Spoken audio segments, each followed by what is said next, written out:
Dharan Bhai. He has instantaneously agreed to take today's session, as that is shows his willingness to share knowledge with all of us. Let me just briefly introduce him. Dharan is practicing as advocate before Honorable High Court and is also representing before ITAT, DRP, CIT appeal. He was junior to Advocate Hero Rai and has worked in his chamber for around 6.5 years. He has successfully argued tax matters for various MNCs, including Future Group, General Motors, Dalmia Group. He has also he was also part of team representing CTC in petition challenging ICDS before Honorable High Court and CBDT Central Action Plan incentives before the Bombay High Court. He was member of DTC Direct Tax Committee of the WIRC and that of the CTC. He is a regular contributor in professional journals and publications and also a regular speaker on various issues of direct tax. He is a co-author in a book, Treatise on Vivad Se Vishwas Act and Interpretation of Statute.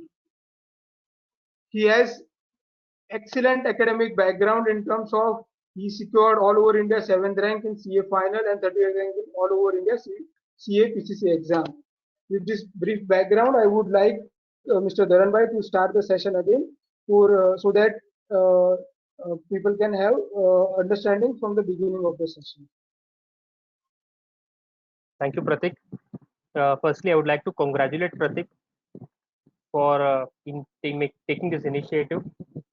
So this is not under any banner organization, but still we are here to share and learn things from other people.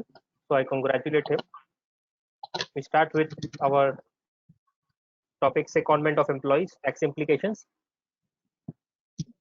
The MNCs generally spread their wings to other countries. They set up their units, operations in other countries. They generally try to send their experienced human resource to begin their operations or to continue the operations in the other country. And in that context, payment is made by the Indian operations to the foreign company, which in the view of department requires reduction of tax. So basic modus operandi of secondment of employees is thus: the secondees are on the payroll of the foreign entity and they remain to be so.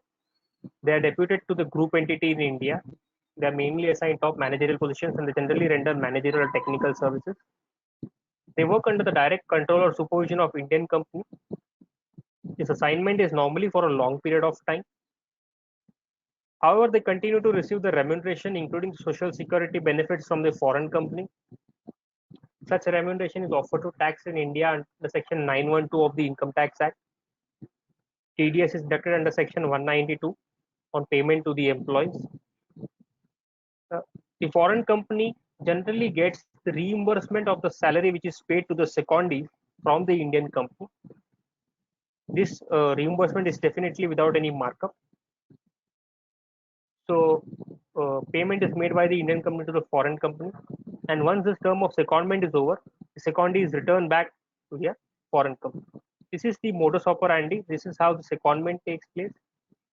There is a payment from Indian company to the foreign company. The Indian company and foreign company maintains the position that such payment is in the nature of reimbursement. It would not, lead to accrual of any income in the hands of foreign company. There is no requirement to deduct tax at source. Whereas the department, on the other hand, maintains the position that payment made by the Indian company to the foreign company is in the nature of fees for technical services, and therefore the Indian company is required to make deduction of TDS on such payment.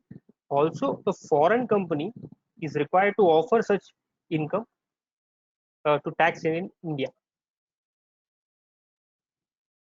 So as a result, these are the broad propositions which arise for our consideration. We'll briefly deal with each of the propositions. What are the propositions? Who is the real employer of the secondee?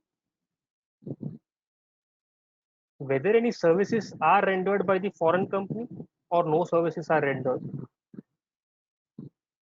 Once employee's salary is taxed in India, the foreign company also need to pay tax on such income, which it is receiving and in turn giving it to the employee. If these payments are in the nature of reimbursement of expenses, does it require any tax? Whether such payment is in the nature of FTS, if yes, does it satisfy the condition of make available clause which is present in some of the treaties? Does it lead to constitution of a permanent establishment in India? If a PE is constituted, how to compute the income? And lastly, what about the transfer pricing adjustments which are required in this regard? We'll take one issue at a time. Firstly, who is the real employer? Can one say Indian company is the real employer of such secondee? What are the points in favor? Time and again, our courts have held that one has to prefer substance over form. ICDS 1, which is there in the no, notifications, it also recognizes the concept of substance over form. When the principle of substance over form is applied in this context, one may say that Indian company is in substance the real employer of the secondee. Why? Secondee is working for the Indian company. He is reportable to Indian entity. He is getting salary which is paid and borne by the Indian company. He is under the direct control and supervision of Indian company. Foreign company is not liable for any of the work of the secondee. And sometimes the agreement also contains a clause that if the Indian company is not satisfied with the work of the employee, it can ask for a change of the employee. So these factors point out that the real employer is Indian company, so though the employee or the secondee is on the payroll of the foreign company. If this proposition is accepted that the secondee is the employee of the Indian company, then naturally no services are rendered by foreign company and payment made to foreign company will not invite any tax consequence. So this view has been upheld by the 5 tribunal judgments which I have quoted in my slide. However, this view has not been accepted by these many judgments. On what ground? Firstly, they are on the payroll of foreign company. Importantly, they are entitled to social security benefits of the foreign company, pension and provident fund, etc., whatever it is. So the employees have this social security benefit of the foreign company of the foreign state. Also, on completion of their tenure in India or completion of the secondment term, employee goes back to the home company, which means that the secondees have a lien over their employment with foreign company. As a result of this important factor, the Supreme Court in case of Morgan Stanley and Company, as well as the Delhi High Court in case of Centrica India Offshore, has held that the foreign company is the employer of the secondee, and one cannot argue that Indian company is the real employer. Further, the judgments have been followed in so many tribunal and AAR rulings. So, in effect, since there is a Supreme Court judgment and a High Court judgment in this regard, one may say that this argument is closed. However, one can still contend that Indian company is the real employer if the employee is also employed by the Indian company, it also comes on the payroll of Indian company and is also entitled to secure social security benefits of India. For example, say for example, a person of a USA company is to be engaged as a director of the Indian company. Such appointment of director necessarily has to be as per the Companies Act 2013. On such appointment, that person becomes the employee of the Indian company, in which case it may be possible to argue that the Indian company is the employer of that employee. And this, in fact, view has been taken by the Pune Tribunal very recently in the case of Faurecia Automotive Holding versus TCI. So yes, otherwise the argument is closed because of the Supreme Court judgment. But if these factors are present, one can still take a view that the employees are employed by the Indian company, and once Indian company becomes the employer, there is no question of rendering of any services by the foreign company. The next facet of this issue is, can one say that foreign company has not rendered any services.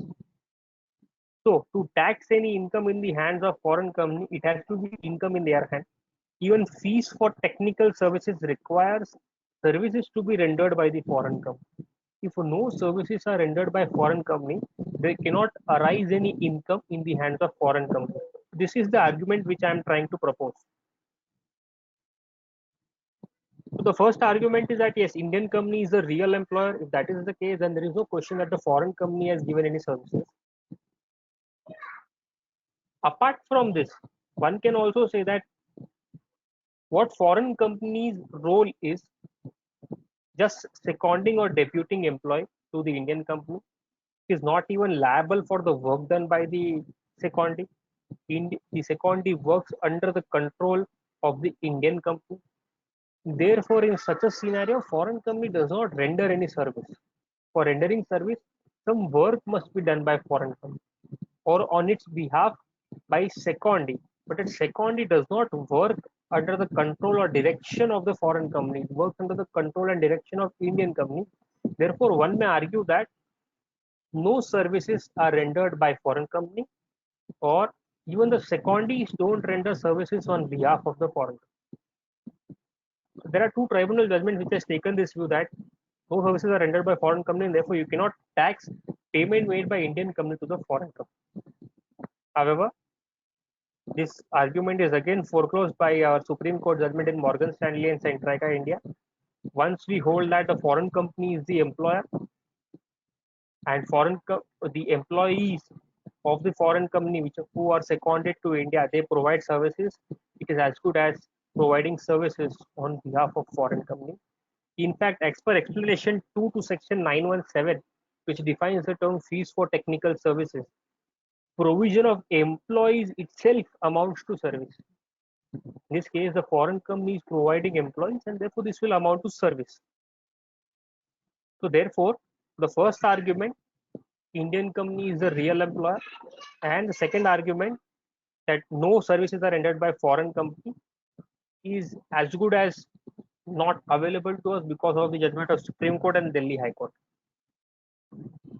Though factually, if we are still able to prove, like in case of the Pune tribunal, then we can go ahead with this argument. The next discussion is by assuming that foreign company is the employer of the secondee and the foreign company provides services to the Indian company. So what is the next argument? Can we argue that employees' salary is taxed, employees paying tax in India, tax is deducted under section 192, and therefore foreign company cannot again be taxed on the same amount? So what happens is, I make payment to foreign company and foreign company make payment to the employee. The payment made by foreign company to employee is taxed in India. Can one say, since that amount has already suffered tax once, you cannot again tax the foreign company?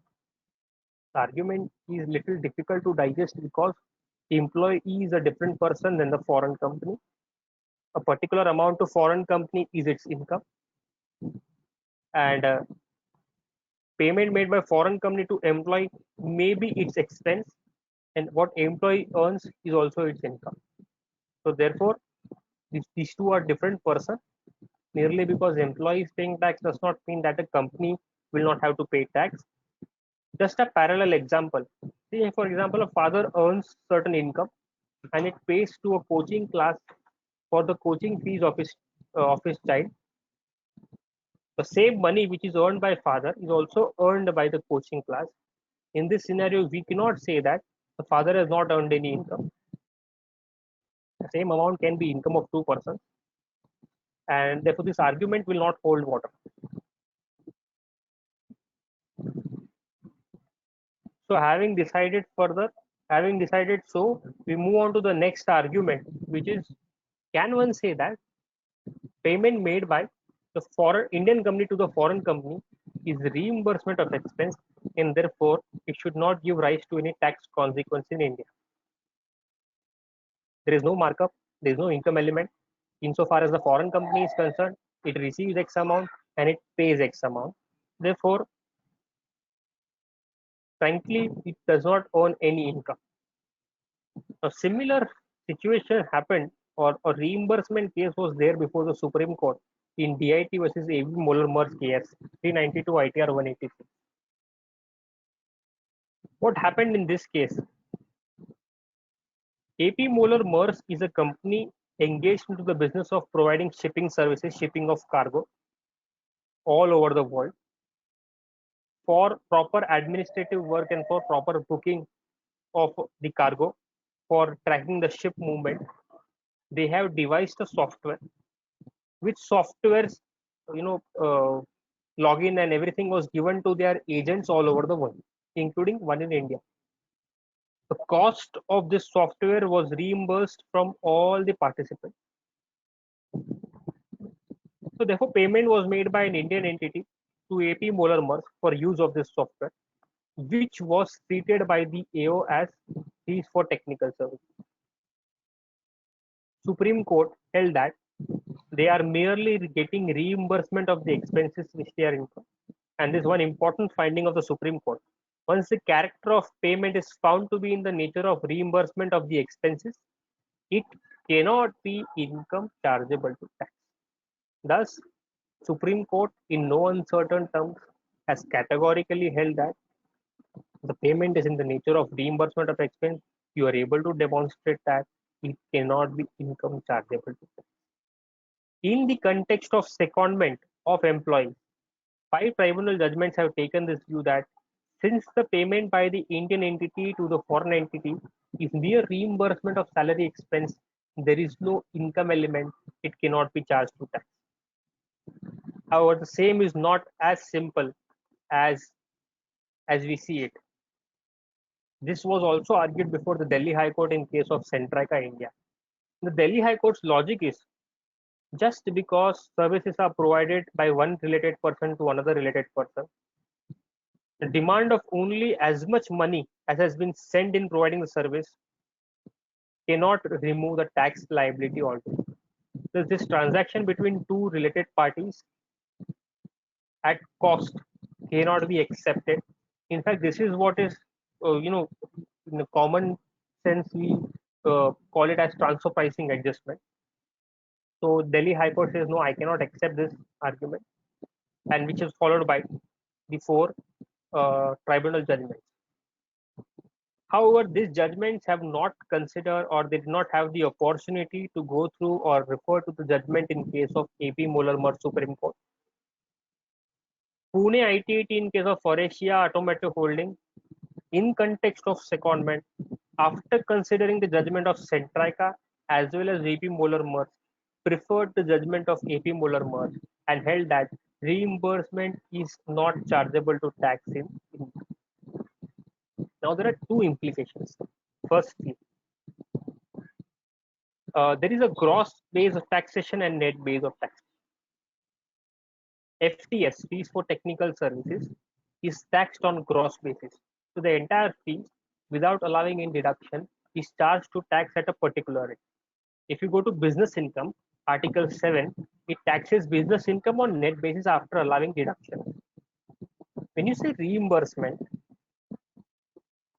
if you go to net basis, you get income, you pay expenses, and therefore you get deduction, and nothing is chargeable to tax. But in case of reimbursement, if it is gross basis of taxation, then the department can still argue you shall not be allowed deduction of the expenses in the nature of salaries paid by you to the secondee, and therefore the entire amount received by you is chargeable to tax again. This was precisely the case before the Supreme Court in case of AP Moller Merz, where the FT was charged to tax on gross basis without allowing any expenses. However, Supreme Court has clearly held that reimbursement is not in the nature of income, irrespective of gross or net basis of tax. But what can create problem here is the transfer pricing adjustment, which we will deal with in the later part of the presentation. So, conclusion as of now is, even if it is held that foreign company is the employer and it provides services, since the payment is in the nature of reimbursement of expenses, it is not chargeable to tax in India, subject to TP adjustment, and also this actually brings end to the issue. However, we will go ahead with FTS and PE discussion, which will be without prejudice to our reimbursement argument. Fees for technical services is defined in explanation 2 to section 917 to include fees made payment made for any technical consultancy or managerial services. Generally, the Well, employees who are seconded to India, they are yeah. in the So nature of manufacturing head or director or vice president. So they occupy top positions. Generally, they render managerial services or sometimes even render technical services. In principle, these services are in the nature of FTS as per explanation 2 to section 917 of the Act. So, insofar as the Act is concerned, services rendered by the employees to Indian company is FTS. Also, the definition of FTS under explanation 2 to section 917 also consists of provision of services of technical or other personnel. So, providing employees itself is a service. Therefore, definitely, services rendered by foreign company or the employee on behalf of foreign company is FTS as per the Act. What about treaty?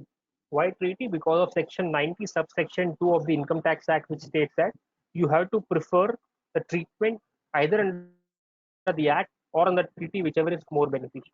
So under the Act, if it is FTS, we go to the next part, which is what about a treaty? So treaty, they have different definitions in different treaties. Some treaties have same definition.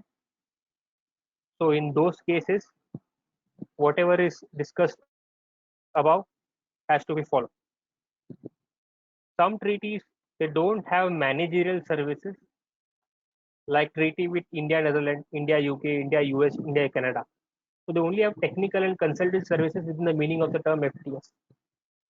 So if the employees who are in India, secondees, are only providing managerial services which is not technical in nature, like the director of the company or the vice president of the company or MD of the company, not doing any technical work, then in such type of cases, one can say that such services are not FTS insofar as the treaty is concerned. The similar finding is given by the Bangalore Tribunal in AP Business Service. However, say for example, a person is vice president manufacturing division or vice president R&D division. Definitely, the person's qualification would have certain engineering degrees, and he would be required to contribute even on the technical front. So though he is the vice president, he is on the managerial position, but he also renders services which are technical in nature. So his services has some element of technical services, and therefore you may not be successful in arguing that these are only managerial services and should not be covered under the definition of term. So this is insofar as managerial service is concerned. Some treaties have something called as make available clause. So what is this make available clause? It has been defined best by the Karnataka High Court in D. Beers case. The service provider, in order to render technical services, uses technical knowledge, experience, skill, know-how, or process. To attract the tax liability, the technical knowledge, experience, skill, know-how, or process which is used by service provider to render technical service should also be made available to the recipient of the service. Not only one has to provide service, one has to also give the knowledge or skill or know-how or the experience behind that rendition of services to the service recipient, so that the service recipient also acquires technical knowledge, experience, skill, know-how, or process so as to render such technical service. In short, if A person renders certain technical services to B, he has to also impart the knowledge or the know-how behind that service in such a manner that in future for the same work B will no longer require services of A. This is the concept of make available accepted by various judgments, including the Delhi Tribunal, Mumbai Special. When we apply this concept of make available in context of secondment agreement, then in what is the conclusion in that case? So beautiful finding is given by Centrica's case, Delhi High Court. They say in para 32 that secondees are not only providing services to the company, but rather guiding company through the initial period and ensuring that going forward, the skill set of company's other employees build, and these services may be continued by them without assistance. In essence, secondees are imparting their technical expertise and know-how onto the regular employees of the.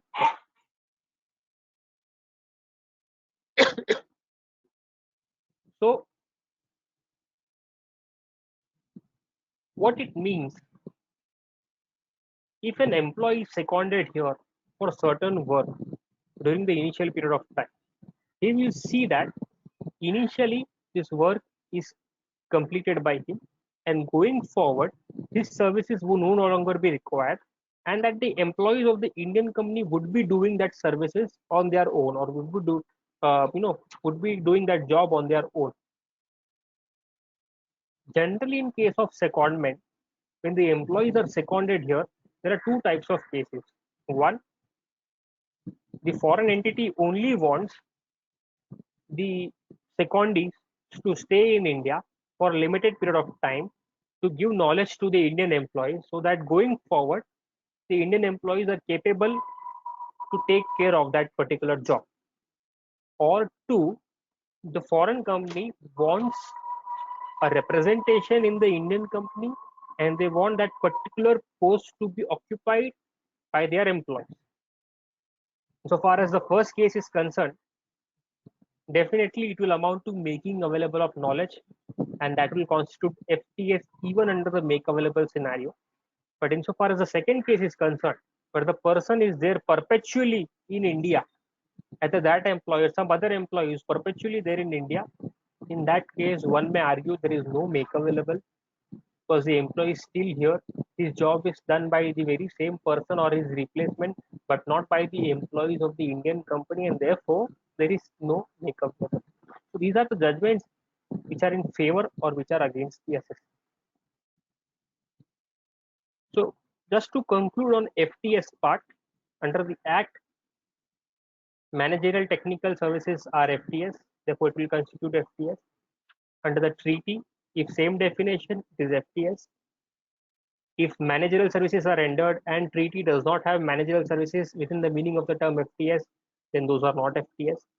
If make available clause is there, one has to verify whether the employees also make available their technical knowledge, skill set, etc. If yes, then FTS on treaty. If not, then it is not FTS. Once we conclude the services rendered by secondees are FTS, what does it mean?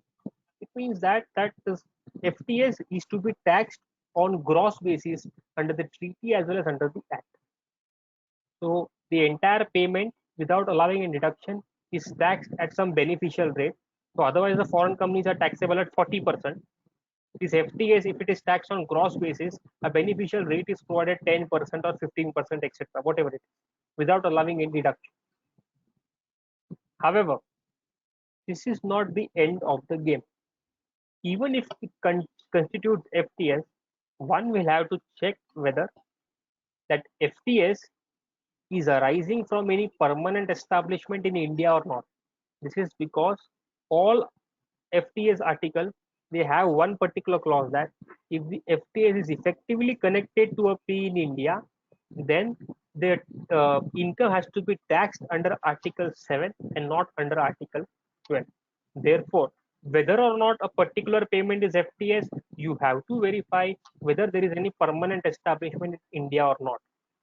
If FTS, no permanent establishment, tax on gross basis.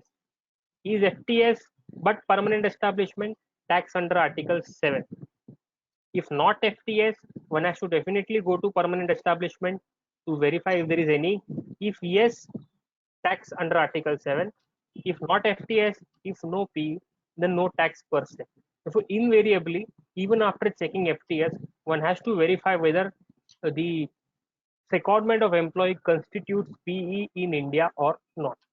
Permanent establishment is a concept which is there in Article 5 of all the treaties generally.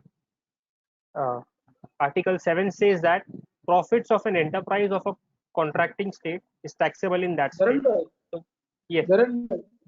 Yes. Sorry to interrupt, but can we take queries at this stage in time relating to other issues means prior to that, so that permanent establishment can be segregated? Can we take queries? Yes, yes, yes. We can take up. Yeah, so few question has come up. So first question is by Yes. Saksam.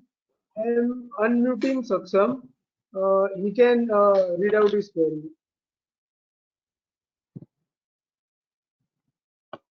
Just a second.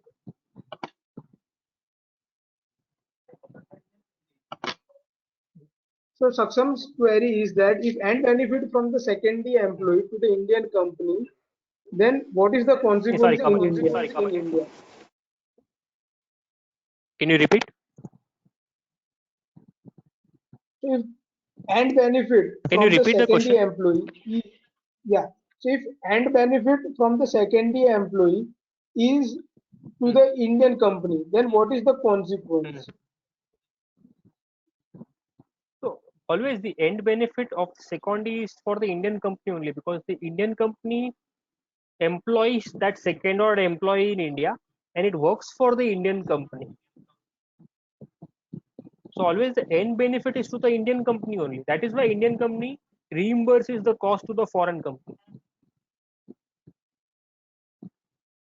So there is basically that is not any determinative of conclusion. We have to see the other aspects. So that is a an assumption or a presumption, whatever it is, that the benefit flows to the Indian company from the services of the secondee. Okay. So yeah, there is another question. Just a second. Saksham, you can. Second question is I think from you, so you can speak out.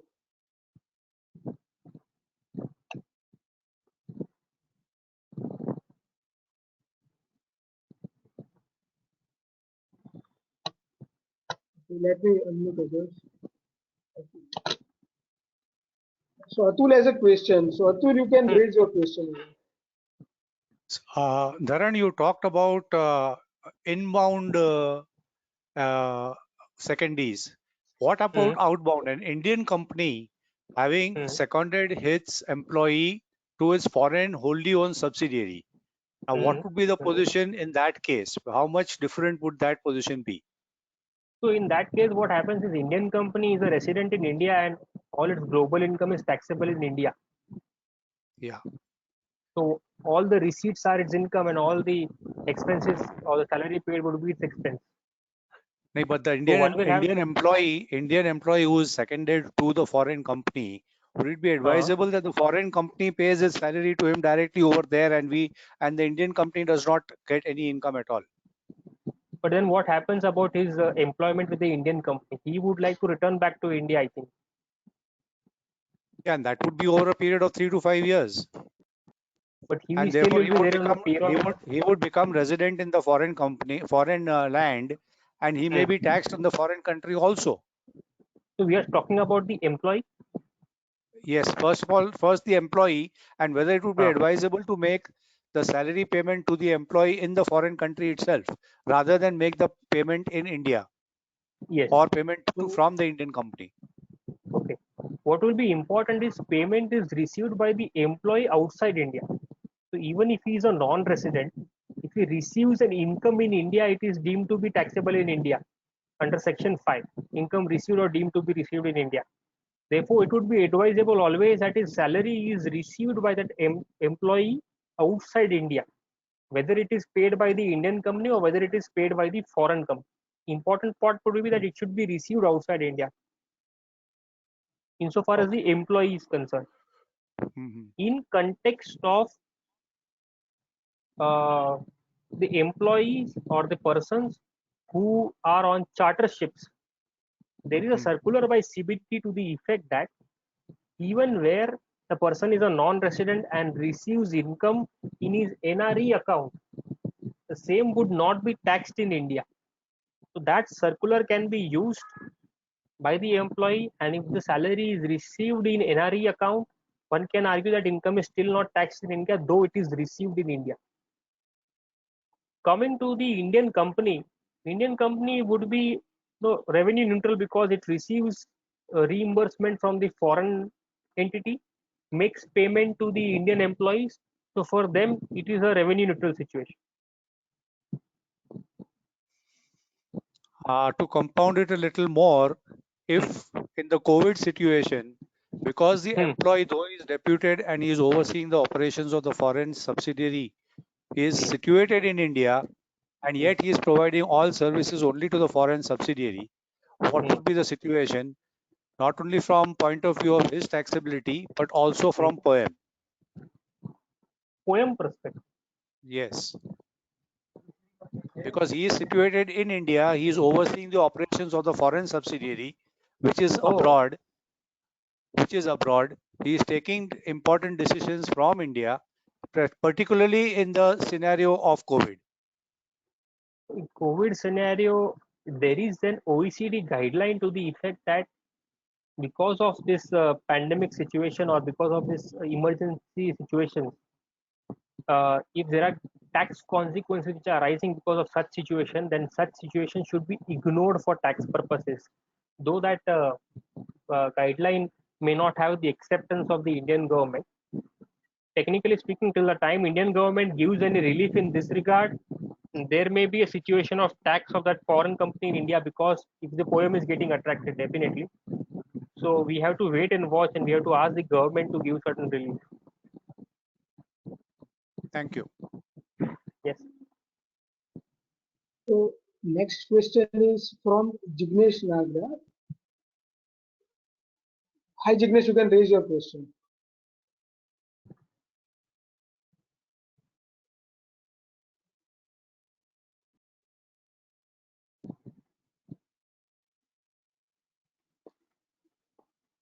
Jignesh, we can't hear you. If you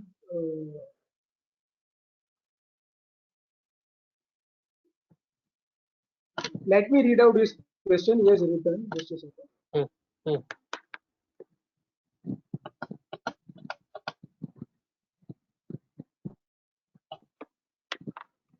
Indian company takes 2 employees on secondment basis from a foreign company, and the work is related to development, testing of app which is owned by Indian company. The testing and working on app is done in foreign country. The server is also in foreign country. The foreign company pays the salary to per employee $1,000, and the same is reimbursed by the Indian company to foreign company. Neither the personnel from foreign company nor the seconded employee are coming to India. Whether TDS is to be deducted, if yes, under which section, and also what would be the rate of TDS? Since neither the foreign company nor employees have PAN, Indian company takes. Okay, yeah. Yes. So I think here this is a case where foreign company is providing services to Indian company via its employees, and therefore it will invite tax consequences. Services are not rendered in India, which is not a prerequisite for getting the income tax in India, either under the treaty or under the act. The only plus point here is that it is in the nature of reimbursement. So one can rely on that reimbursement aspect to say that no income accrues in India, which is, however, subject to TP adjustment, transfer pricing adjustment. If both the foreign company and Indian company are related or are associated enterprises, then this would require a TP adjustment if it is in the nature of business of the foreign entity to provide such services. And if TP adjustment is invoked, then tax consequences in India and therefore TDS requirement in India.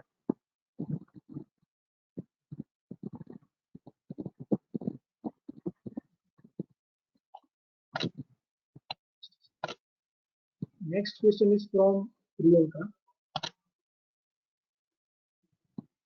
Of course, this FTS and everything has to be seen from make available perspective.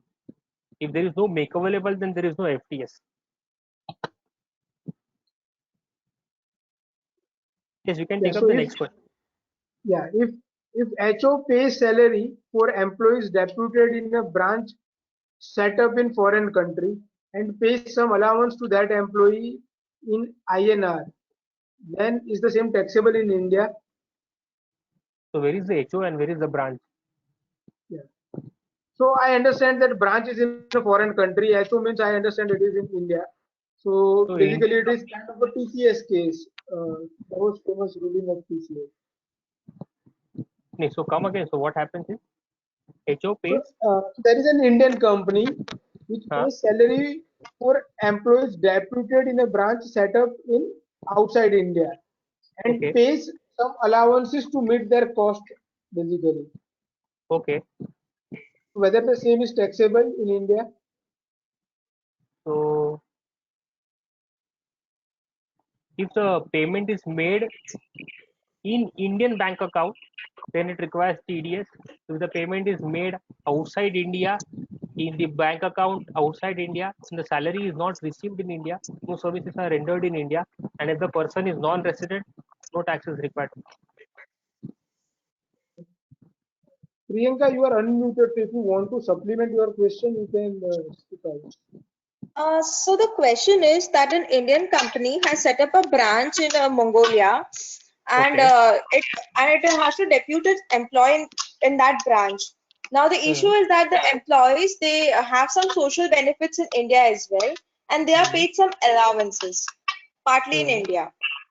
So Hmm. the question is that would the allowances be taxable in India, because Mongolia being a country with very adverse temperatures, for 5 Hmm. months they will be in India. So If the it is receipt like is in India, 150 days they'll be in India, and that INR amount would be received in India. That 150 days they would be in allowance, India. yeah, 115 days they're surely in India, because of for 5 months the temperature is below 0 degree. Okay. So they are not resident in India, no?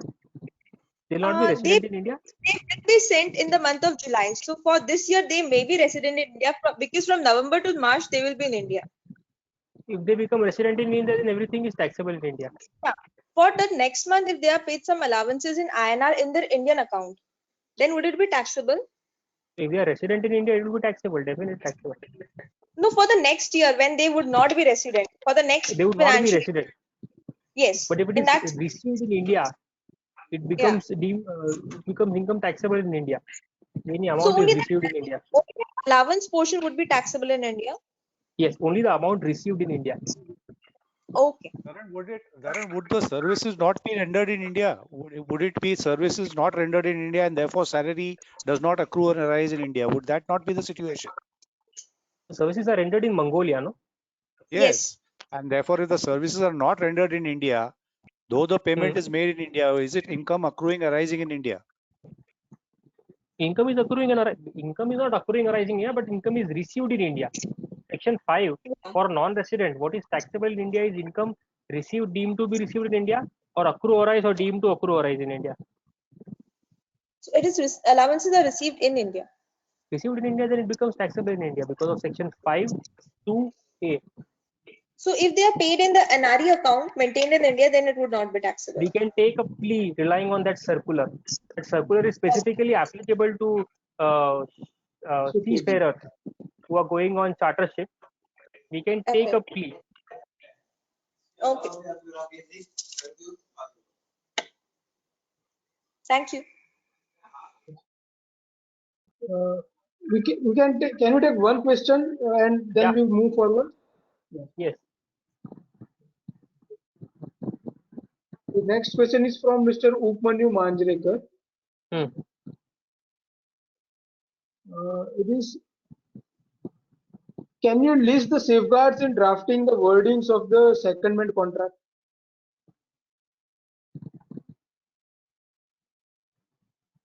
List the safeguards. Okay. So I think we should go through this PPT and then we can find out what are the things we should take care of. Fine. So we can move The further. second, I think tax treatment is universal insofar as secondment of employee is concerned. Only part I think I am worried about is the transfer pricing adjustment which one needs to take care about. It will come in the subsequent paras. Okay. Can we move ahead? Yeah, please move on. Yes. So as we have discussed that once it is FTS or not, we have to take into account whether the situation of the employee or secondment of the employee in India constitutes PE in India or not. Insofar as PE is concerned, we are concerned with only two types of PEs. One is fixed place PE and the other is service PE. Fixed place PE was subject matter of consideration by the Supreme Court in case of Formula One Championship. Article 5(1) of all treaties deal with fixed place PE. They say that a fixed place of business through which the business of an enterprise is wholly or partly carried on is known as PE. There are three tests. One, there should be a fixed place of business. That fixed place of business should be at the disposal of the entity. And lastly, the business of the entity should be carried on through such fixed place of business. This disposal test is again, subject matter of consideration by the Supreme Court. Supreme Court says that the principal test in order to ascertain as to whether an establishment has a fixed place of business or not is that such physically located premises have to be at the disposal of the enterprise, need not necessarily be owned, it may even be rented. It is sufficient if the premises are put at the disposal of the enterprises. These are the two important tests which one has to consider while determining fixed place P. If we juxtapose these findings with secondment of employees, we come to following conclusion. Senior employees are given some place in India. Such place is at the disposal of senior employees. Such senior employees are generally in India for sufficiently long period of time, and such senior employee carry out the business of the foreign company from such place. Therefore, in my view, secondment of employee in India in these circumstances would constitute a fixed place PE in India. In fact, in para 35 of this Supreme Court judgment, they have referred to an OECD commentary para, wherein they have given an example of an employee situated in other part of the employee situated in other part of the or other country. He is given a place to carry out his own work, and the OECD commentary has stated that this would constitute a PE in India. So invariably, secondment of employee in Indian company would amount to a fixed place PE in India. Coming to the part of service fee. Firstly, service fee clause is not present in all the treaties. It is present in treaties like US, UK, Canada, etc. One, for constituting a service fee, the following condition has to be satisfied cumulatively. Provision of services should be other than FTS FIS. Such services have to be rendered to an associated enterprises, and such services should continue for a period of 90 days.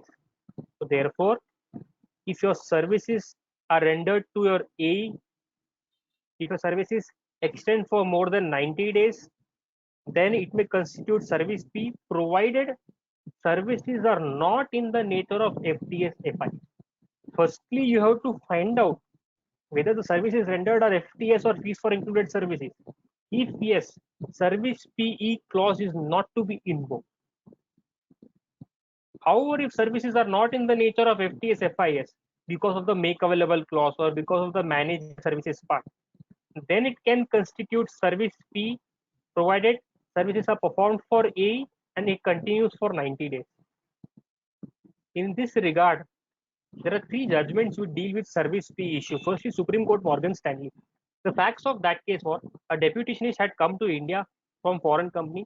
Supreme Court held that none of the foreign company is the real employer and that it renders services to the Indian company, and therefore that employee shall constitute service PE in India.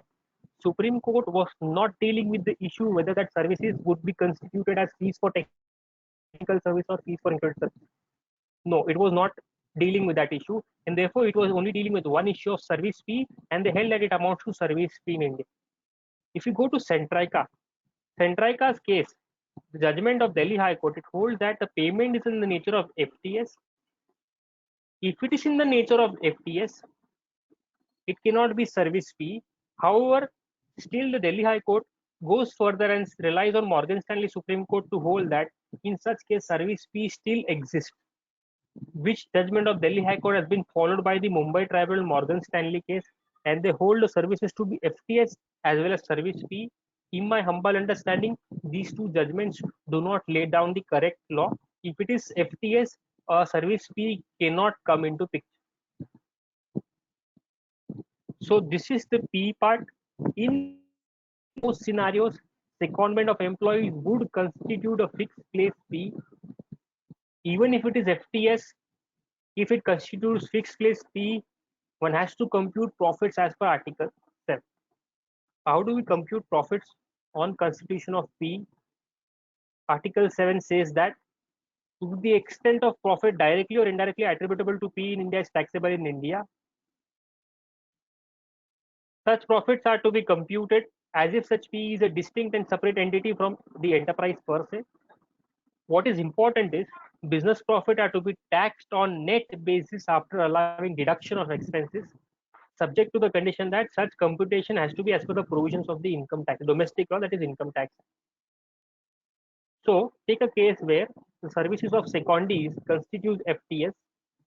It also constitutes fixed place fee. Therefore, you fall within Article 7. You have to compute your profit on net basis. On net basis, when you compute, your income should be reduced by your expense. If it is a case of reimbursement of expense, income and expense are same. Therefore, there will be no tax consequence. This is what has been held by the Mumbai Tribunal judgment in case of Morgan Stanley. However, this is subject to transfer pricing adjustment, which we shall be dealing with later on. Under the Income Tax Act, there are two specific sections which deals with computation of business profits if it is in the nature of FTS and if it is effectively connected to a permanent establishment in India. Those sections are section 44D and 44DA. 44D applies where the agreement is entered before 1st April, and 44DA applies where agreement is entered on or after 1st April 2000. Now this is a big problem here. So for those agreements which has been entered prior to 1st April 2003, 44D applies, and 44D taxes an income on gross basis without allowing deduction of any expense. Therefore, even if it is in the nature of reimbursement, you will not get deduction of expenses and your receipt is charged to tax at the normal rate or at the rate which has been prescribed in the act. It is a beneficial rate, but it is to be charged to tax. Whereas under section 44DA, they have made a provision that such income is to be taxed on net basis after allowing deduction of expenses. So 44D tax on FTS is on gross basis without any deduction. And the General Motor Overseas Corporation recent judgment of the Mumbai Tribunal, there it was a case where it was a reimbursement, but since the agreement was prior to 1st April 2003, they have taxed such income on gross basis without allowing any deduction.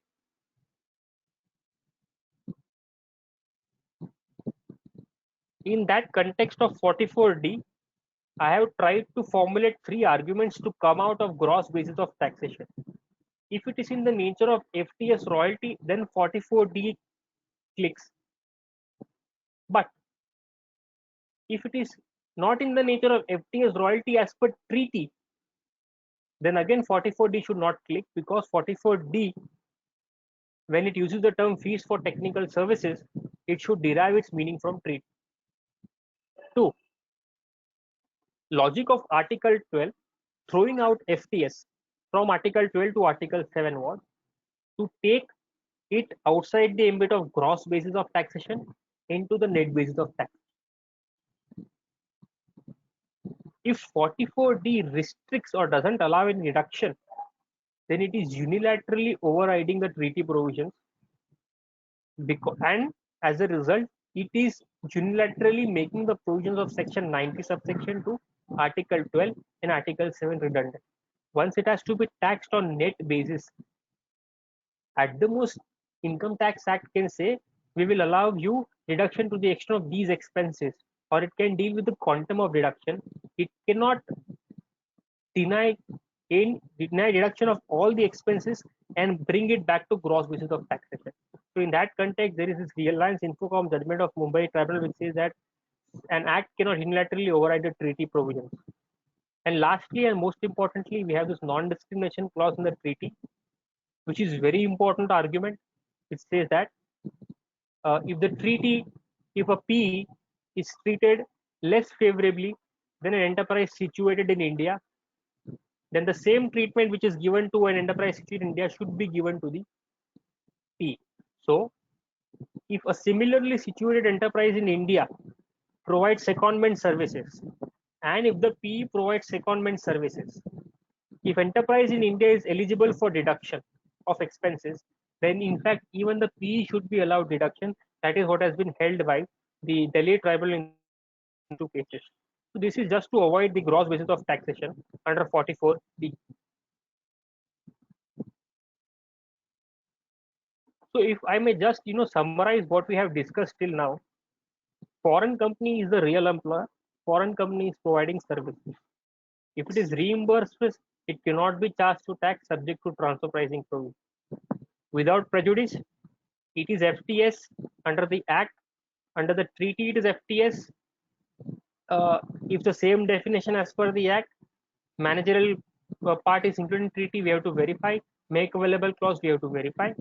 Whether or not FTS, please look into the permanent establishment constitution, because this P tax has to be computed as per Article 7 on net basis, subject to 44D and 44DA. So what about transfer pricing adjustment? Generally, in this secondment arrangement, what happens is the foreign company and Indian company are related company or group entities, and they generally constitute associated enterprises. In fact, I have seen cases where the MNC group will have one company who is employer of all the employees, and these employees are seconded to the group entities world over. So it is the very business of this company to provide employees to different group entities. If this is the very business of the company to provide employees, it is difficult to digest that such company is not earning any income from group entities. Therefore, transfer pricing provision would require such company to earn something more than the cost, which difference would then constitute the income of the foreign company. If it is, say for example, if the Indian company reimburses 100 rupees to the foreign entity for salary of the employee, transfer pricing provision would require this company who is into the business of providing employees to earn more than the cost. After conducting the PAR analysis and everything, if they come to a conclusion that 10% is the benchmark or the ALP, then 10 rupees is something which the foreign company should have earned. If this 110 rupees is taxable on gross basis, then they have to pay tax on this 110 rupees if there is no P in India. How this 110 rupees is taxable on net basis because there is a P in India, then the foreign company will have to pay tax on 110 minus 100, that is on 10 rupees, which is the transfer pricing adjustment. If the foreign company is not into this business of deputing employees, it is, one may have a very good case to argue that no transfer pricing adjustment is required. So this proposition may be, difficult for the court to digest, but we can try. Insofar as the Indian company is concerned, since it is in the nature of expense for making payment to the foreign entity, no TP adjustment may be required. Again, so I have received queries that what if the Indian company deputes its employees to the foreign entity? Again, in that case, if the Indian company is earning income, the transfer pricing provisions may click in, and the department would require the Indian company to earn more than the cost, which would then be taxable in India. So these are the important transfer pricing adjustments which would come into picture. However, I have never seen any case where they have tried to make any transfer pricing adjustment. In fact, in the General Motors case, they had made a transfer pricing adjustment of 10%, which was an ad hoc adjustment. So the Mumbai tribunal deleted the transfer pricing adjustment on the ground that it's an ad hoc adjustment, not as per any of the methods. Though on principle, whether TP adjustment is required or not is not dealt with by that judgment. So this is a chart which I have prepared. This is subject to our reimbursement argument. You have to check whether it is FTS. If yes, you have to find out whether there is a fixed base fee If there is no fixed place fee, taxable on gross basis at a rate prescribed in DTW or Act, whichever is beneficial. If there is a fixed place fee, it is taxable under Article 7, read with the IT Act. Whether the agreement, secondment agreement is prior to 1/4/2003. If yes, then taxable on gross basis again under Section 44D of the Act. If no, then taxable on net basis under Section 45DA of the Act. If it is not FTS, one can also try for service fee along with fixed place fee. If there is a P, tax under Article 7, read with the IT Act. And in this case, 44D and 44DA will not come into picture because 44D and 44D only will FTS. It is not FTS and therefore it has to be taxed on net basis under Chapter 4D, that is profits and gains of business or profession. If there is no P, it is not taxable in India. Just a small case study to deal with this example. A Limited USA is to send its person to A Limited India. He is to stay in India for a period of 3 years. A Limited India is into the business of manufacturing of heavy machinery. Person will continue to be on the payroll of A Limited USA and get social security benefit in USA. A Limited USA is to make payment of salary to the personnel. However, the salary cost is to be reimbursed by the Indian company. Supervision, control, and management in the hands of Indian company. And A Limited USA is not responsible for the work of the employee. Such personnel is to head the manufacturing division of A Limited India. What shall be the tax consequence? So we go step by step. Firstly, who is the real employer? Because of the Supreme Court judgment, the USA company is the employer. Again, because of the Supreme Court judgment, company renders services to Indian company. Since it is in the nature of reimbursement, we rely on Supreme Court judgment in AP Molar Merck to say that no income is taxable in India, no TDS requirement, and no taxability on the foreign company, subject to transfer pricing adjustment. Without prejudice, services rendered by the personnel to Indian company, he is going to become the manufacturing division head. Company is into the business of manufacturing of heavy machinery. So we assume he is providing technical services. He is going to stay in India for a period of 3 years. So we may assume that after a period of 3 years, the Indian company employees will do the job of that person, which in fact means that that personnel has made available the services to the Indian company. If that is the case, then it amounts to fees for included services. Once it is FIS, we move to the next step. Whether there's any P in India, person is in India for 3 years, he will be in some place at his disposal in India, and he provides or does business of the foreign company from India. Therefore, there will be a fixed place fee in India. No question of service fee because this is in the nature of fees for technical services. If fees for if there is a P in India, we go to computation under Article 7 on net basis. Agreement after 1/4/2003, 44DA, difference between income and expense is nil, therefore no income, subject to TP adjustment.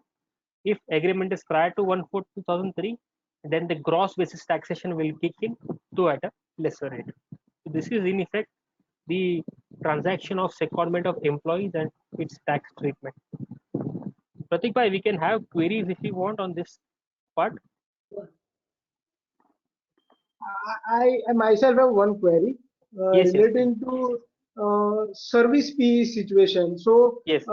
basically, if services are qualified as fees for included services, say India-US treaty under Article 12, okay, and it would also constitute service fee under Article 5 as well.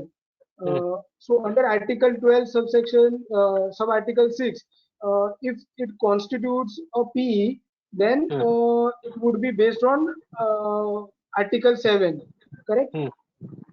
So No, so here there is a problem. Yeah. If it is in the nature of FTS under Indo-US treaty, then there is no question of going to service fee. So service fee will kick in only if it is the services rendered are not in the nature of fees for tech. But there is explicit Article 12 sub Article 6. So Yes. which says that if it is, then why there is such a conclusion that in case of service fee you need not to go back to Article No. So 7. the point is, first you verify whether it is fixed FTS or not. If your It is answer is FTA. yes, sorry, Yeah, it is FTS. Yes. FTA, then you go to whether there is any P in India or not. So there are various clauses under Article 5 which prescribes under what situation there will be P in India. It may be fixed place P, installation P, etc. But service P clause will not trigger, because service P can trigger only if services provided are other than FTS FIS. As you can see in this slide, if services are other than FTS FIS, then only service P clause can kick in. In this example which you had given, the services rendered are in the nature of FTS or FIS as per the treaty, in which scenario you don't have to verify whether there is any service fee in India or not. Article 12(6) can kick in if there is a fixed place fee in India.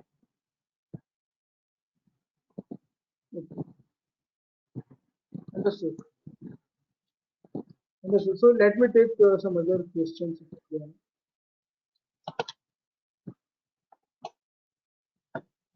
Yeah, Abhishek has question. Yes. Let me unmute Abhishek.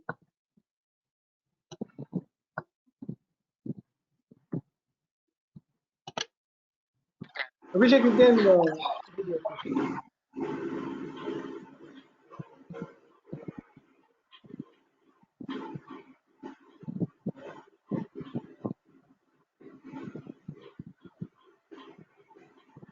Abhishek, so let me read out these questions. How do we take the argument of reimbursement when payment is made directly to seconded employee in India?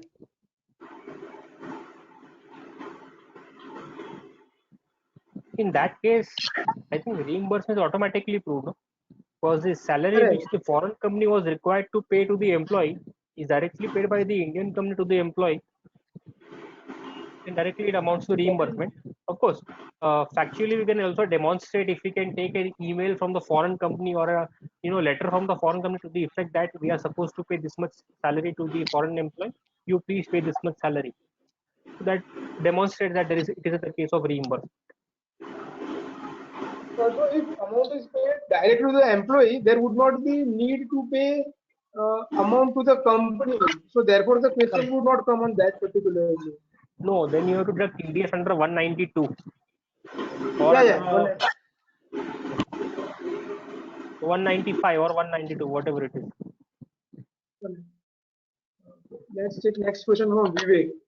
That does not mean that it does not become income of the foreign company. Just because you are bypassing the foreign company, department may still take an argument that this is just a mode of discharging the obligation of payment.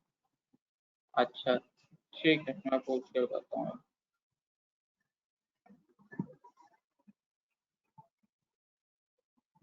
Vivek, you can raise your question. यार वही तो मैं दोनों चीजें बोल लेता हूँ उसने बोला तो था हीरो ने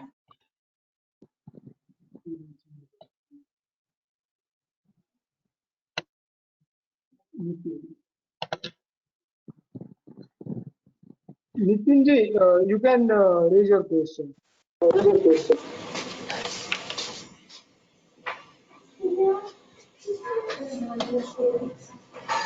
Hello. Yes, Nitin. Yeah.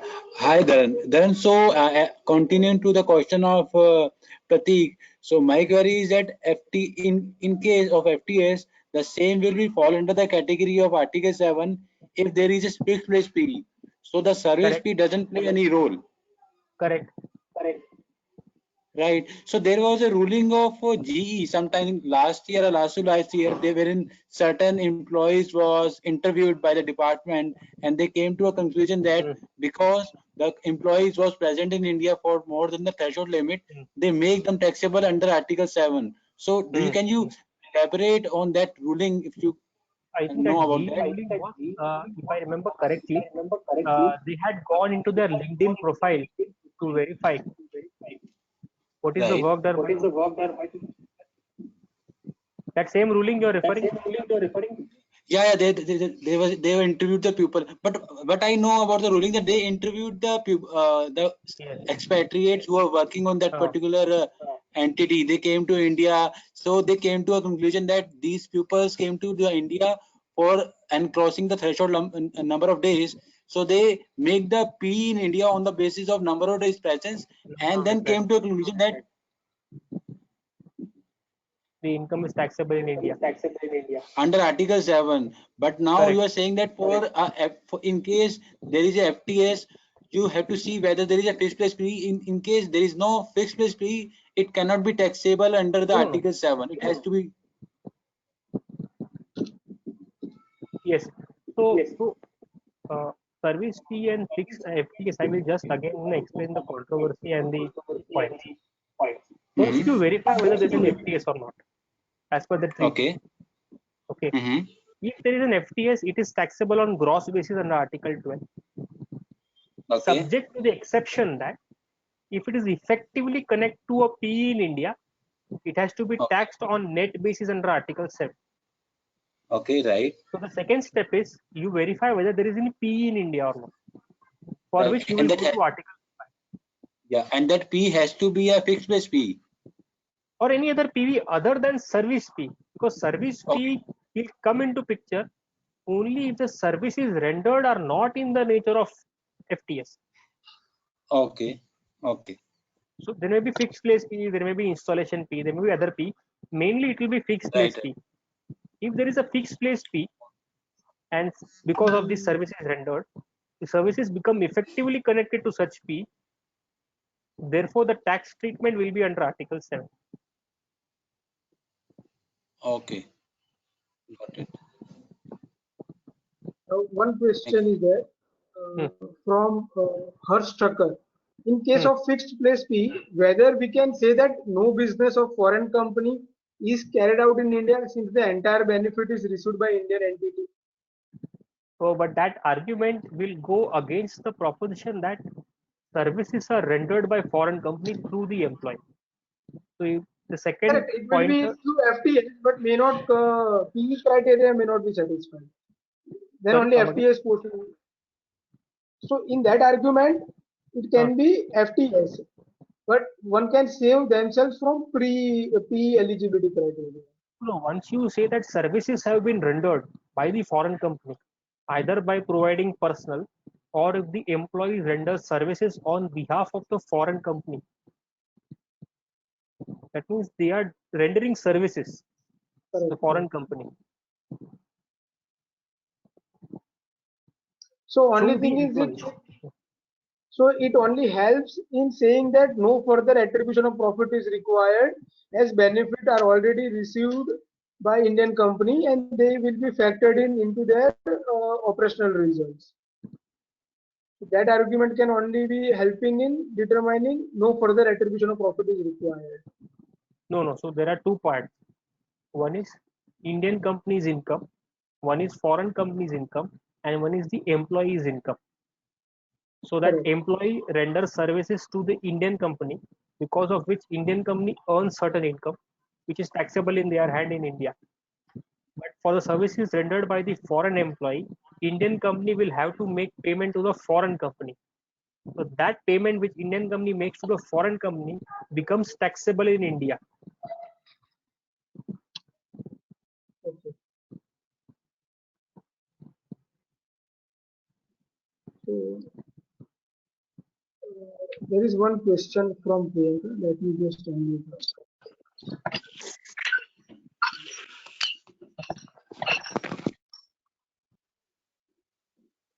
Hello, am I audible? Yes. Yeah. So LinkedIn Singapore has given some services to an entity in India, and they have an office in BKC named LinkedIn India, and all the negotiation has been done through LinkedIn India by employees deputed in Mumbai. But the agreement was between the company and the LinkedIn Singapore, and invoices were also raised by LinkedIn Singapore. Would it be taxable in India or not? They have given us a no PE certificate. The employees are in India for how much time? So, as far as to my understanding, there is an office in BKC in the name of LinkedIn India. Because we used to negotiate with that particular person who used to sit in BKC in Mumbai. So I'm not able to understand why they have given me a no PE certificate when through a person who is deputed in India, permanently in India, who works dedicatedly for LinkedIn India. Why But would that it not person is consider on the payroll of the Singapore entity or the Indian entity? Indian entity? It's on the Indian entity, but all agreements and all invoices are raised by the LinkedIn Singapore. For what services? Services rendered by whom? By LinkedIn, for the job portal. No. So our So the company point, has taken some services from LinkedIn Singapore for posting over their job portals. oh, okay. So your company has taken services from LinkedIn Singapore. Yes, but all the negotiations were done through an agent who is deputed in India, and that is under the payroll of LinkedIn India. Okay. The question of agency fee may come out. No. This is the precise question in GE ruling. I think that the other person was asking the query. Same thing has happened in the GE ruling. That when they interviewed the staff stated that yes, we work for the foreign entity. Yes, they also say the same, that we work for LinkedIn Singapore only, but then we do not have any P in India. How is that possible? No, it is not possible. Difficult to. But then they have no P certificate. The P certificate is So not should we sacrosanct. rely on this no P? No. The no That P is what. certificate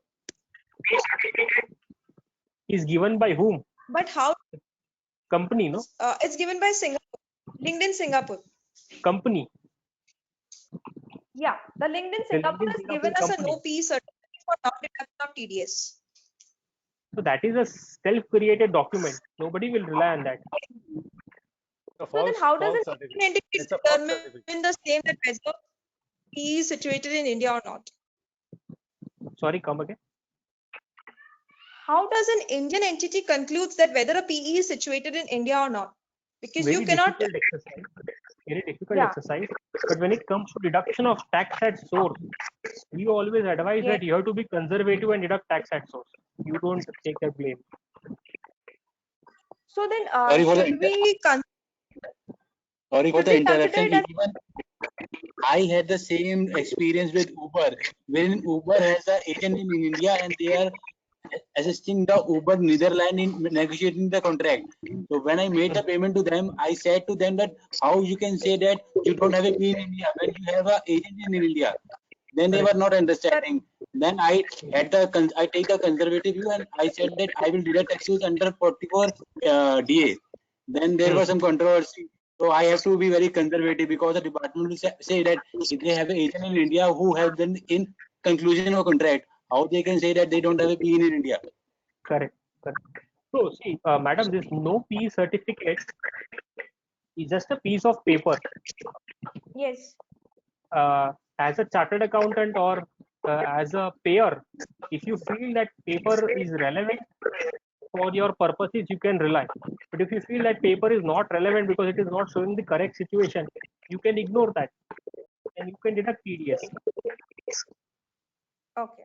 So in the current scenario, when we took a outside opinion, I would not like to name it. So they had said that when you have no P certificate, it amounts to advertisement over the job portal. So we deducted on equalization levy of 6% and we had made the payment. So now so how would now be the scenario if in case scrutiny do arise for this transaction? How do we plead? You have deducted equalization levy. Because it was an advertisement and it amounts to payment to a non-resident for services which have been consumed in India, rather, I would say. So that is the end of the matter. No? Once you pay equalization levy. But equalization levy would not be applicable if non-resident is having P in India. So I think basically from a payer side, they start the preliminary Yes. liability by taking that.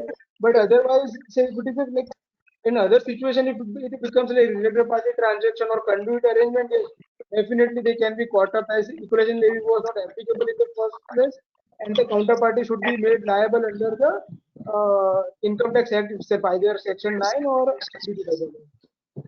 So if you pay equalization levy, as good as you have deducted TDS. So, but that has been deducted at 6%. But if you consider the same as business income, it would have gone to 40%. Correct, but on the net profit, not on the entire gross receipt. So in which scenario you have to refer to the AO under 195(2). Sure. I want to just ask you one thing, that I have X amount of rupees to that particular entity for that advertisement service over that job portal. So how do I compute the net amount? You have to refer to AO under 195(2). You cannot take that chance. Okay, so we need to take an AO's opinion. Yes, definitely. Otherwise, you tell the company that we will deduct at 40% on the entire amount. Okay. So he will say that either I go to AO or you go to AO to compute that amount. Okay. So this is a very normal transaction which is faced by most of the Indian companies. So is there any kind of anybody over here in the meeting that who can just relate to the same transaction? Because it's a very common transaction nowadays, taking LinkedIn services.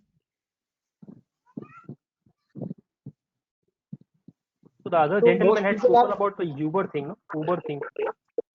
Yeah. So on a conservative note, we should have deducted TDS under Article 7 instead of doing to equalization See, levy. if you are having an opinion of some advocate or some CFO and they are relying on the PE certificate, you have discharged your obligation. There cannot be any penal consequences on your part. Okay. Ultimately, we are But, worried about the penal consequences. Yeah, but to my dismay, they always give a disclaimer that this is just an opinion and you can take your own stand. Yeah, that nobody can help. Okay. so Okay. we shall proceed further, I think, We proceed. for the next topic. Okay. Yeah. So we are having very less time right now. Already 7. Yes. So let us see how much we can go about the EPC contract.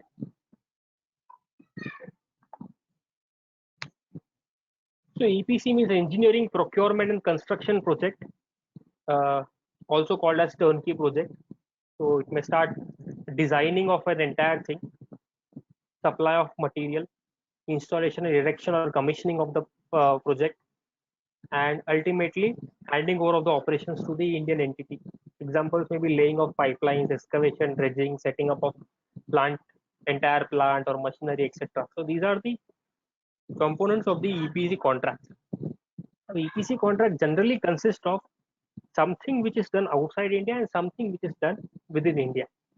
What is done outside India may be offshore supply of goods, offshore provision of services, and what is done in India may again be sale of goods or erection or commissioning part or provision of services.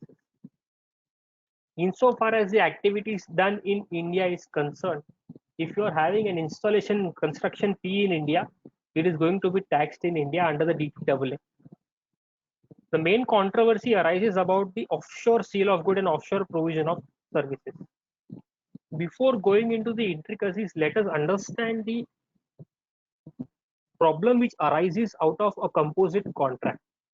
So just to give an example, a foreign entity is given a contract for designing of a plant in India.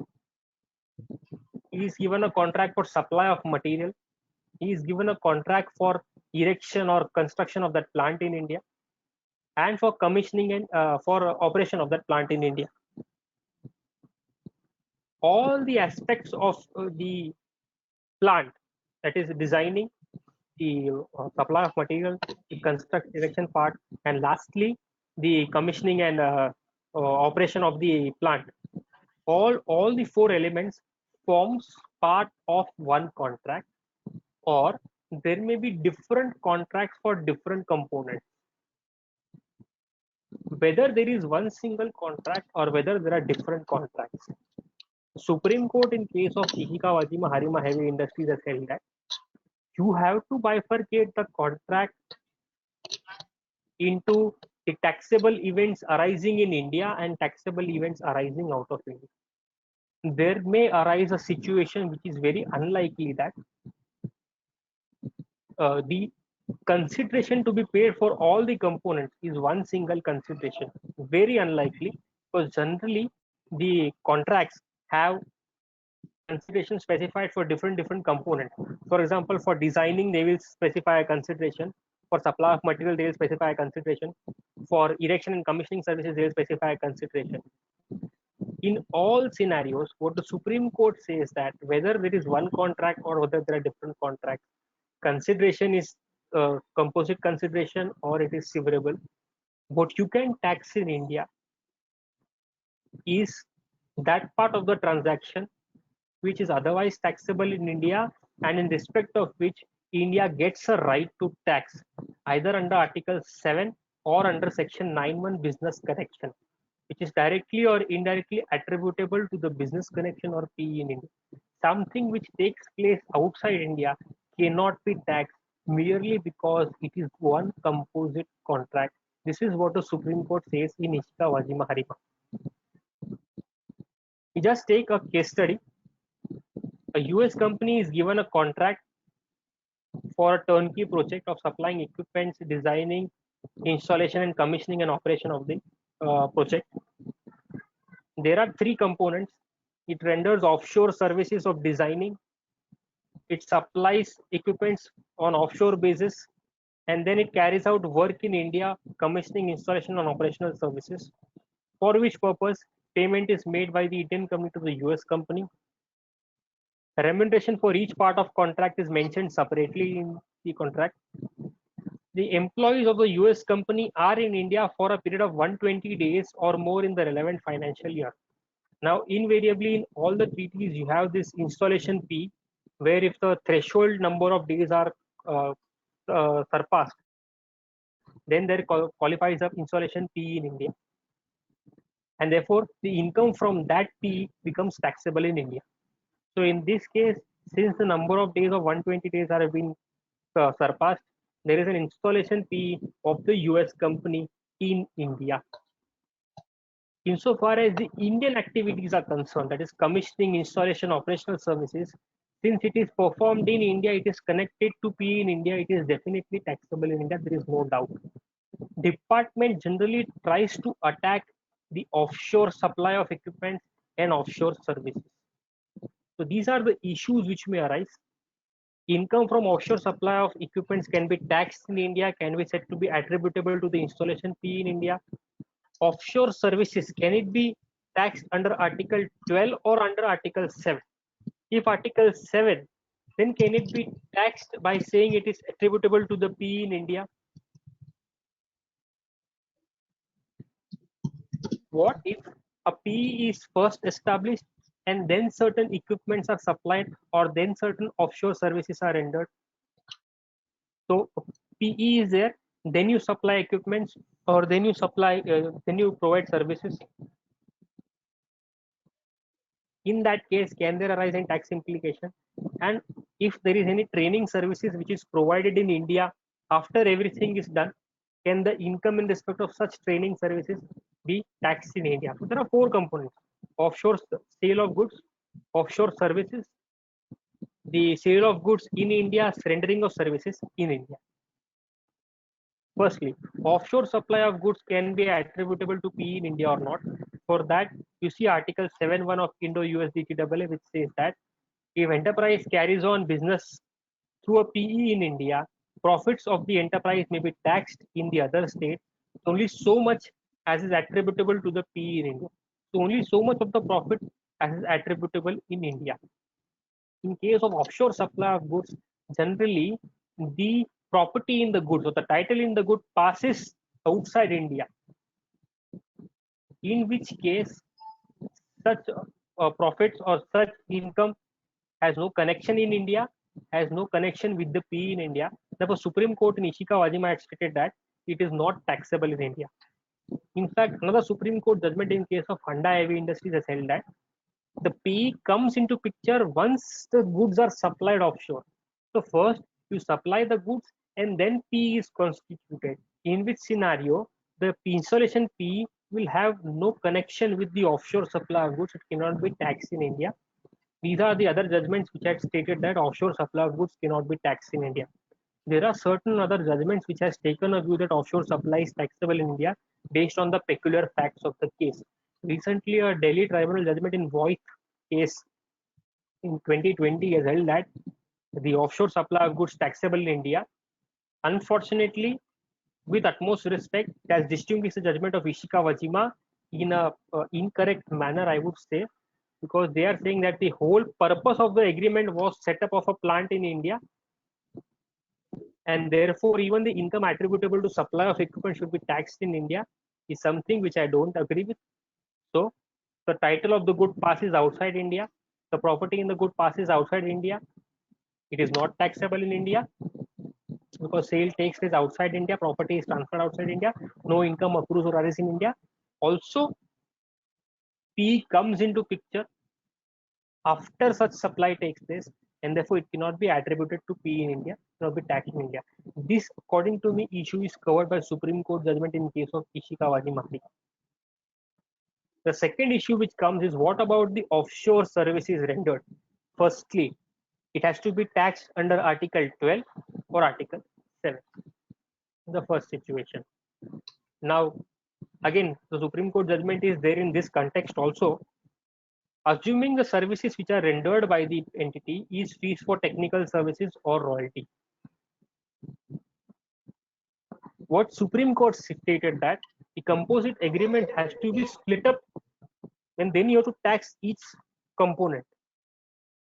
If that is the case, then department can argue that this component of offshore services has to be viewed separately from all other components, and since it constituted FTS FIS, it should be taxed under Article 12 even if there is no PE in India. If there is PE in India, again you go back to Article 7. It is effectively connected to such PE. But if there is no PE in India, the services are rendered prior to the installation PE coming into picture, then in such case, it should be taxed under Article 12. According to me, this view is correct, but our Honorable Supreme Court has held that services which are inextricably linked to supply of goods must be considered in the same manner. Therefore, if supply of goods is treated as business income, then services which are inextricably linked to such supply of goods should also be treated in the same manner. In a nutshell, Supreme Court has taken such type of offshore services outside Article 12 and into Article 7, and then it held that since there is no PE in India, or since this is not attributable to PE in India, it is not taxable in India, which is then followed by Bombay High Court and Mumbai Tribunal. Though there is one Mumbai Tribunal judgment which says that if PE has no role in earning of FTS, then Article 12(5) does not come into picture, and it has to be taxed on gross basis under Article 12. In this judgment, though they have not dealt with the Supreme Court judgment in Ishikawa-Wajima, so one may conclude that it has to be taxed under Article 7 and not Article 12. If it is to be taxed under Article 7, Supreme Court says that it is not attributable to the PE because PE comes into picture after such services are rendered. And these are judgments which hold that the services cannot be taxed in India, as it is connected with the goods taxed under Article 7, but it is not attributable to PE in India, and therefore it cannot be taxed.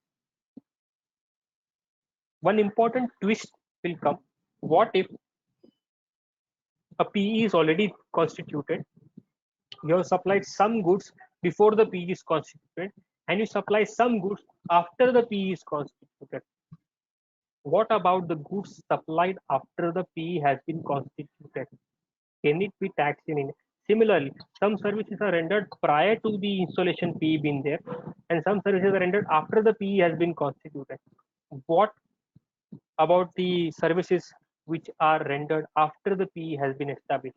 Can it be taxed either on the ground that it is attributable to PE in India, or on the basis of applying the force of attraction?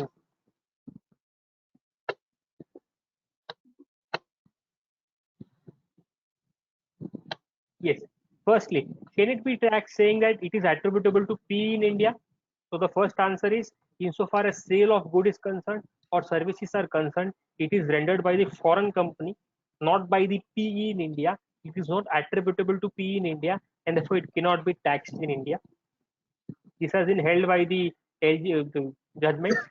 PE has no role in this kind of transaction. The sale transaction is concluded offshore. PE has no nexus. Even the services have been rendered offshore. PE has no nexus. It cannot be taxed on the ground that it is attributable to PE in India. Can it be taxed by applying the force of attraction rule? So what is force of attraction rule? This is very peculiar to Indo-US DTAA and Indo-UK DTAA, some of the treaties. Article 7 states that the profits of an enterprise of a contracting state shall be taxable only in that state unless the enterprise carries on business in the other contracting state through a PE situated therein. If enterprise carries on business as aforesaid, profits of the enterprise may be taxed in the other state, but only so much of them as attributable to A, P, sales in the other state of goods or merchandise of same or similar kind as those sold through PE, or other business activities carried on in the other state of same or similar kind as those effected through PE. So this B and C part of Article 7(1) is something which is in general parlance understood as force of attraction. You have a P, you conduct your business through P, that profit is taxable in India. But you have a P, you independently do a transaction without involving the P. The income from that transaction can also be taxed under Article 7 because sale in the other state of goods or merchandise of same or similar kind as those sold through P, or business activities carried on in the other state of same or similar kind as those affected through P, the income from these activities are also taxable in India. This is the force of attraction rule. My view is, even by attracting the force of attraction rule, you cannot tax the offshore sale and offshore services in India because, firstly, if you read Part B says sale in the other state of goods or merchandise. Sale should be in India of the goods or merchandise, or the business activity should be carried on in India. In this case, the offshore sales takes place outside India, services are rendered outside India, and therefore such activities are not carried out in India, and therefore it cannot be taxed in India.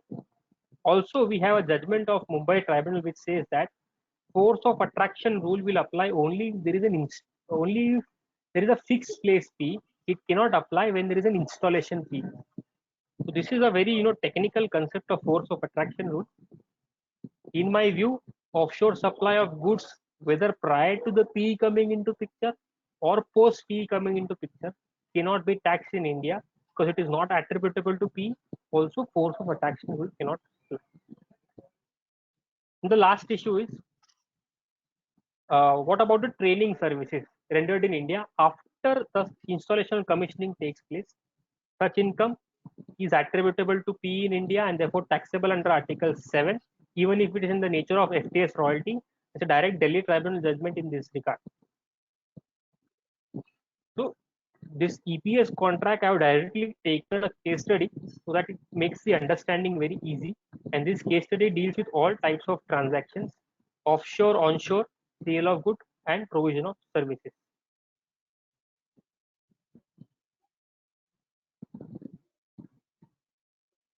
Yes. So this EPS, I think I've gone very fast in respect of this EPS. But if you have any queries, we can take this.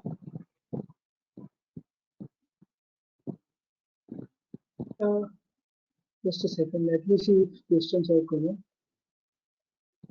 But myself has one question. That you just said that in installation P, force of attraction cannot be applied. That was the ruling, I think. But as such, there is only one thing. There is classification of P. You just said that in one of the ruling it was said that in case of installation PE, force of attraction would not be applicable. Correct. But as such, there is two things only. One thing is definition of PE. Another thing is once you establish that there is a PE, then based on that PE, there is a profit attribution. I think so. Is that distinction is available from the wording itself that in case of installation PE that force of attraction would not be No. applicable? There is no, that distinction is not available in the treaty. This is the logic which is given by Mumbai Tribunal.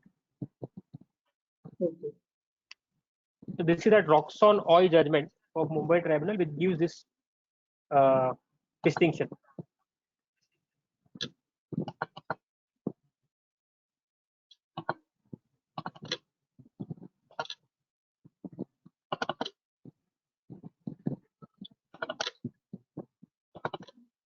Yes. Any other queries? Yeah, just a second, I'm checking it out.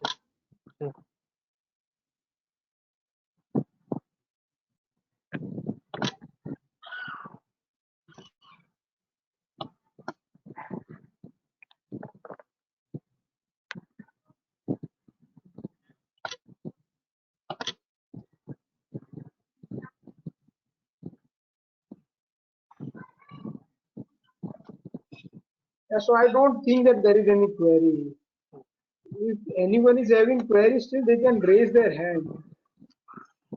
Yeah, there is one query from Devendra. Yes, Devendra, Yes. you can read your query. Dharan, Yes, sir. बोलिए. about this force of attraction, Hmm. can we say actually it's not that the supply of services, the installation services, was attracted by the supply of equipment, but it is rather other way around. What is attracted by what? It is predominantly the supply of equipment, which is outside India. Incidentally, there is a supply of services. So, force of attraction should get attracted when predominantly something is in India, and incidentally there was something which was outside India. But this is out of because of force of attraction, even that should be considered to be in India. So there, if you read the provisions of the treaty, force of attraction, again, it is like a deeming fiction. It has to be construed strictly because it is extending the normal meaning of the main provision. Sales in the other state or other business activities carried on in the other state of same or similar kind. And if you now read this Mumbai Tribunal judgment of WNS Global Service 40 taxman.com 315, two essential conditions emerge for applying the force of attraction rule. Business activity carried on should be in the other state where the PE is situated. Business activity carried on must be of the same or similar kind as those effective. In the case and the condition of business activity carried on in the other state where the PE is not satisfied, because the marketing and management services in question are provided by the assessee outside India. So therefore, if services or sale takes place outside India, the force of attraction rule cannot apply. Correct. That is one aspect of the matter. I'm saying it is similar to under section 22. When we say building and land appurtenant thereto. So what should be appurtenant to what? Land should be appurtenant to building, or building should be appurtenant to land. This is the force of attraction, in my view, should come when predominantly something was in India, and incidentally there was something which is outside India of a similar nature, of course. But that was tried to be depicted to be outside India, and therefore by force of attraction they will say predominantly it was something in India and something was outside India, and it is of a similar nature, therefore attracted. Not the other way around, where predominantly the main purpose is outside India, the main crux is outside India, and incidentally there is something in India. But if again you are trying to apply the logic. Correct. So there you are trying to apply the logic that it is shown that the sale is outside India. They're trying to take that thing outside India so as to save tax on that. So the logic of GAR or that MLI, principal purpose test. Correct. Force of attraction rule very difficult. Correct. Force of attraction rule very difficult to apply GAR. Or for that matter, if all goods are sold outside India, merely because some goods are sold after installation fee comes into picture. Very good case to argue that there is no tax evasion planning. Correct. Agree. Thank you, Dharan. Okay, okay. Okay, so I just conclude. Thank you so much for a patient hearing. I tried to prepare as much as possible in a short time period given by Pratik Bhai. I had prepared the PPT only yesterday. EPS, again, we can have a separate session if we want, because this time is not sufficient to cover that. And thank you so much, Pratik Bhai, and everybody for a patient hearing. Yeah. Pratik, Dharan you bhai, share, thanks. Pratik bhai, you share the presentation, I believe. Yeah, Presentation, yeah. So Dharan bhai, many thanks to you for preparing and presenting in a very short span of time. We only discussed yesterday at around 2:30, and today at 5:30 we are having seminar, and we have discussed at length, and uh, uh, because of your uh, past experience and deep understanding, we have good audience, and you have very well dealt with their queries. So I would, on behalf of all the participants, would like to thank you once again, and would request that to keep us joining whenever time suits all of us, and make the best of the time. Thanks. So again, thank you. The session was interactive. We had many queries. I tried to solve many of them. Not maybe not connected with the topic, but still I tried to solve many of them. Maybe the answer would have been different. There are different views possible under the Income Tax Act, but I had a great experience, and definitely I can join in future also for future sessions. Thanks, Pratik. Yeah, thanks. With that, we are closing today's meeting, and whenever we schedule next meeting, it will be uploaded on the LinkedIn. Okay, thank you.